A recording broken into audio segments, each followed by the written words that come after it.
রাত মানেই অন্ধকার নয়, কিছু রাত থাকে যেগুলো প্রশ্ন রেখে যায়। আজ তেমনই কয়েকটা বিশ্বের সবচেয়ে ছোট হরর গল্প শোনাবো। খুব ছোট, কিন্তু শেষে একটা অনুভূতি রেখে যাবে। তাহলে চলুন ভয়ের জগতে যাওয়া যাক। প্রথম গল্প। জাফর সাহেব তার মেয়ে মিতুকে গুড নাইট জানিয়ে চলে যাওয়ার সময় মিতু বলল, বাবা, আমার খুব ভয় করছে, খাটের নিচে ভূত লুকিয়ে আছে। জাফর সাহেব মুচকি হাসলেন।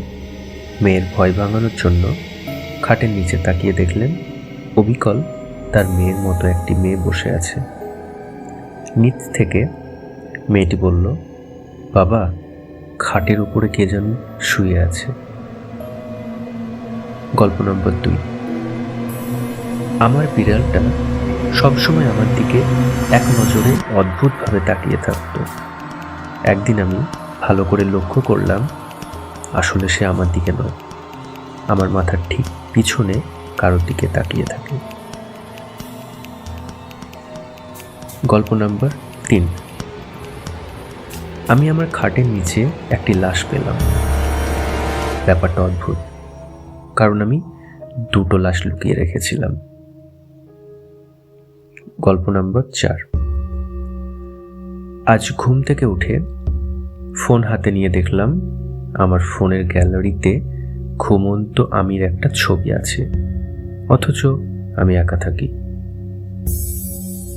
গল্প নম্বর 5। শেষ যেটি দেখলাম তা হলো ঘড়িতে 12টা 7 বাজছে, আর ভয়ঙ্কর সেই মেয়েটি তার লম্বা নখগুলো আমার বুকের ভেতর ঢুকিয়ে দিয়েছে আর অন্য হাত দিয়ে আমার মুখ চেপে ধরেছে। আমি চিৎকার দিয়ে জেগে উঠে কিছুটা স্বস্তি পেলাম, স্বপ্ন ছিল। কিন্তু ঘড়িতে তাকিয়ে দেখলাম 12টা 6 বাজছে। সঙ্গে সঙ্গে দরজা খোলার আওয়াজ পেলাম। গল্প নম্বর 6। কাছে নক করা শব্দ শুনতে পাচ্ছি অনেকক্ষণ ধরে।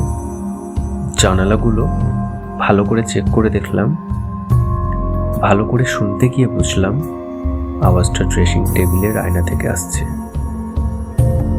গল্প নম্বর 7।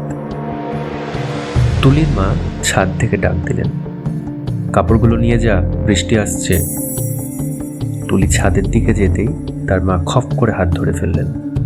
ভয়ার্ত গলায় বললেন, ছাদে যাস না, ডাকটা আমিও শুনেছি। গল্প নম্বর 8। পৃথিবীর সর্বশেষ মানুষটি তার রুমে বসে আছে। হঠাৎ দরজায় কে যেন নক করল। গল্পগুলো সব গুগল থেকে পাওয়া, বেশিরভাগই ইংরেজি সাহিত্যিকদের গল্প ছিল এগুলো।